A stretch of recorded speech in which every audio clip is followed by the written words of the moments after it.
Funniest ECW story that you can think of off the top of your head. It Just, could be at the Travel Lodge. It doesn't have to be. Travel Lodge is put over a lot on this show, but yeah, that building, I call it the cylinder of sin. it's true. It's spherical and it looks like it needs a condom on it. Yes, I agree. But probably one of my favorite moments is, you know, I was wrestling Jason Knight around the loop, and you know, we would have, you know, Jason was kind enough to put me over, pin, excuse me, pin 1, 2, 3, and I was doing the YMCA gimmick that we eventually did on WrestlePalooza in '98. But before that, we're going around the loop with Jason and having this quick little match, pin him 1, 2, 3, YMCA, and we come back through the curtain, and I want to say it was Allentown or oh my God, that place, Downingtown. Downingtown. Thank you. You're welcome. Come through the curtain in Downingtown, and there's Shane Douglas, Big Dick Dudley, and the rest of the locker room going, YMCA. And because the music's still playing, I mean, I just see Big Dick Dudley doing the YMCA. And then doing that at the ECW arena, you see these guys in like leather biker jackets going, oh, YMCA, you know, just they get the ECW crowd to do the YMCA with. Oh, yeah. That was a fun moment. You know, that was a fun loop in time, you know, as far as stories go that I could tell. Okay. Yeah. Well, a lot of it's in the vault, and we understand it. How many times have you pooped your pants in the ring? In my career, 3 times. 3 times. But once, I'm at 0, just to let you know. Rookie. I know. Work on that. Good work. No. It was like January 3rd, 98. Yeah. You know, would you believe okay, let me tell the story first. I know this because me, Nova, and Randy's sound guy drove out to Detroit for this loop of shows, and they picked me up on New Year's Day, which is, you know, the Mummers Parade. So It took them forever to find my house. We drove halfway, so it might have been January 2nd. So we're doing a show in Inkster, Michigan, at a community center. Is this for WWE? For ECW. Oh, it's for ECW. Okay. Yep.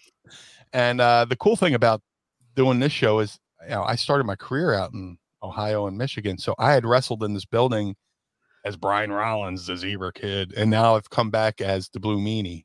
And all the fans that watched me on the Michigan indie scene are watching me at this show, which is kind of cool. So we're wrestling Jason again on that, you know. Why not? 2 minutes into the match, he clotheslines me. I take a flat back and I hear, you know, it's kind of like this. And that's the second time we heard that. I have a explosion. But I knew it wasn't messy. It was like more like a tater tot. But it was just like, so we're wrestling, and he, you know, snapmares me over, puts me in a chin lock, and I'm just wafting in it. And Bill Wiles was managing me at the time. He was Boogaloo Bill Wiles. And the smell of this hits ringside. Oof. And Bill doesn't know it's me. Okay. So he goes, oh, you people, he looks at the crowd and goes, you people stink. To the other side of the ring. So the smell hits the other side, and he goes, oh, anybody in this town bathe? You know. So we finished the match. I had to miss a moonsault and all this. Oh man, could you imagine? In my days of Duke. I go in the locker room, and Sandman stooched me off. Word got back to the locker room what had happened, and Sandman's like, yo, Meanie shit. And I don't even go in the locker room. I go right for the showers. I peel off, you know, boom, boom, boom. I got one shower hit me in the head, one shower, you know, from behind, like I'm hosing off like a circus elephant in the But it's only a little turd, you said. I didn't know that. I felt it, but you know, better be safe. Okay. Either way, Paul walks in and the rest of the locker room, and they're just like, golf clap. Yeah. So I clean up and I go and throw my underwear on the roof. You know, instead of being a gentleman and throwing in the trash. So I was like, let me get rid of the evidence. Threw it on, hook. Did the Kareem Abdul-Jabbar sky hook onto the roof. God. And I recently just went on Google Earth and looked up the building to see. Are they there? Oh, I was waiting to see like if there's a chalk outline around them, like maybe a bird took them or something. Made a nest. You just and then the bird got disgusted and he like spit them out. And the bird went, "Does anybody here bathe?" Oh, this is cute. Well, I can attest to how bad your gas is because we've traveled together a lot. I've shared a locker room with you for years. The funniest story, I might have said it before, but now that you're here, I have to say it again. I know what you're going to say. We weren't, it wasn't ECW. I think it might have been a loop for Shane Douglas. Yeah. That we were on, right?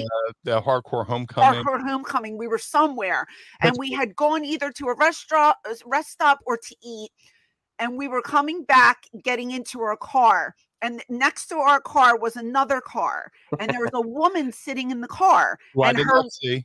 Yes, well, she was in there, and her window, unfortunately, was down. Meanie stands in front of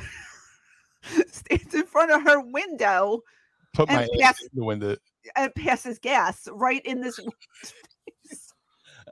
I thought it was one of those things. I thought like so I like to rib, right? You know, when I worked in the casinos, you know, in Atlantic City, you know, I was doing garage duty, and somebody had their window down, I'd reach in and turn the volume knob up on the radio, just you know.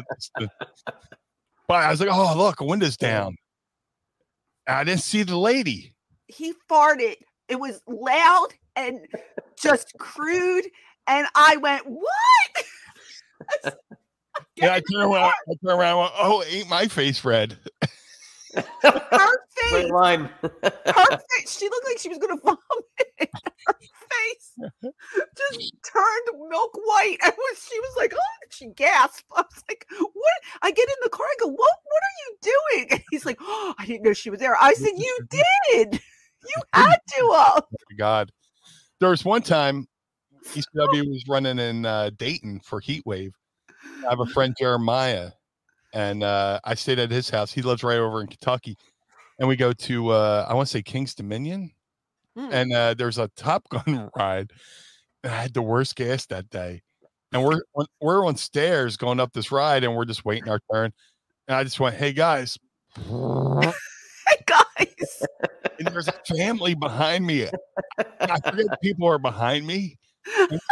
And I didn't even look. But my friend Jeremiah had the look on his face watching them.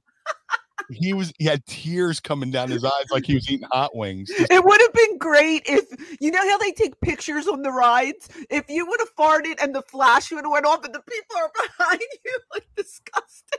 Yeah. the moment of impact. You know, just I stopped the concert with a fart once. I swear to God. How did you do that? Remember when I was skinny Meanie for a second? Remember when I was skinny Meanie for a second there? Yeah, for a hot minute. Yes. I got down to like 240. I was my God, I can't breathe. Okay. I was neither could they. I was doing the protein thing, and we went to see a band called the Atomic Punks at the Whiskey A Go-Go in Hollywood. Now, the singer and the guitar player from the Atomic Punks went on to become Steel Panther. Okay. Michael and Satchel, whatever his name is now. They keep changing their names. And I was just on a tear. And I was losing weight. But we're at the show, and there's a group of women behind me dancing, and they keep bumping into me. I'm like watching the band, and I'm like, you know, it's like I'm being slowly rear-ended, you know. So I was like, oh man. And then like they're grabbing on I'm wearing a BWO shirt, like tank top, you know, a muscle shirt without the muscles. Okay. And it's good luck. Yeah, they're grabbing the back of my shirt and like reading it, and I'm just like, ew, get off so I just nuzzled my butt cheeks on the one lady's thigh and just let it I was just like, it was warm too. It was like oh God. You could have opened mail with it. It would have melted the glue. And then all of a sudden they were like behind me dancing. They were dancing like this. I turn around, they're like, dancing like this, with their shirts over their face. They didn't stop dancing. They didn't put you over except for this. Oh no. But like the main band hadn't come on yet. So I'm just like, I let that one go, and it's kind of like inviting vampires into your house. It brings friends. So I was like, oh no, there's more. So like every couple minutes, I'm like, playing a trumpet with his your own band. Dizzy Gillespie, with the cheeks puffed out, and eventually somebody at the bar at the back of the Whiskey Go goes, please stop farting. like you're good 100 yards away. You, sir. Stop farting. Dude, it was nuclear. Oh my God, I can't. So the band we go to see comes on, and like I'm clenched. I'm trying not to, because I really want to enjoy this band. Yeah, I'm a Van Halen mark. So I was making this part up. They're playing the song "You Really Got Me," and this Ralph Michael Starr, aka Michael Starr, is walking towards me, and I'm like, oh no. So I let one go, and it's like he's walking this way, and my fart's going up this way, and it's just like they two ships meeting in the night, and he just went, oh. On the microphone. I wish there was a bootleg of it. He goes, oh, stop. I love it. He's waving his arm. He goes, whoa. And the band stops playing. And he goes, oh, somebody in the crowd is and every hand in the bar pointed to me. And I was just like, I can't. I was with who's the guy who did the photos for ECW.com? Quigley. He Jim. was, yeah. I messaged his brother thinking it was him. I was like, remember that time I stopped the band? He's like, no, that's my brother Jim. And oh here's my what God, he my said. makeup's all over my face right now. I'm crying. Jim Quigley just testified on my behalf that I stopped the concert with a fart. I'll send you that's great photographic proof, but yeah, I can't breathe. Oh my God, it's really funny. Well, I can attest because I've smelt it several times. Potent. Yeah, that's the only word I could use. Potent. My grandma would say, I think you need a physic. No, well, if you're not going to the bathroom, if you're just gassy. But if you're moving your bowels regularly, no physic needed. You just need some Febreze and air. Yeah, and not to be such in a tight space, but who needs to talk about where you started and who trained you, because we're talking about arts and good stuff, and that's what this could have knocked down JBL like that with a fart, and we wouldn't have had that whole story. Started in the ring that night, and then that would have never happened. I used to discuss Al Snow with my farts because like we would be at. So I was training with Al, and like we'd be in the ring doing the thing. I would just let one go, and I would do this Rick Steiner around the ring, like run around the ring, just to vapor trail everybody, and everybody would just eliminate themselves out of the ring, just like poof. Yeah, Shane would fart on me too. Oh, he's bad. He stunk too, and he would. If you ever notice, like if he would back me up in the corner and stand in front of me in the corner, that's when he would fart. He would do the Andre the Giant. I suppose, but I mean, we're on TV. I'm trying to be mean, and then I would go, "Did you your pants? Like you smell like it was disgusting."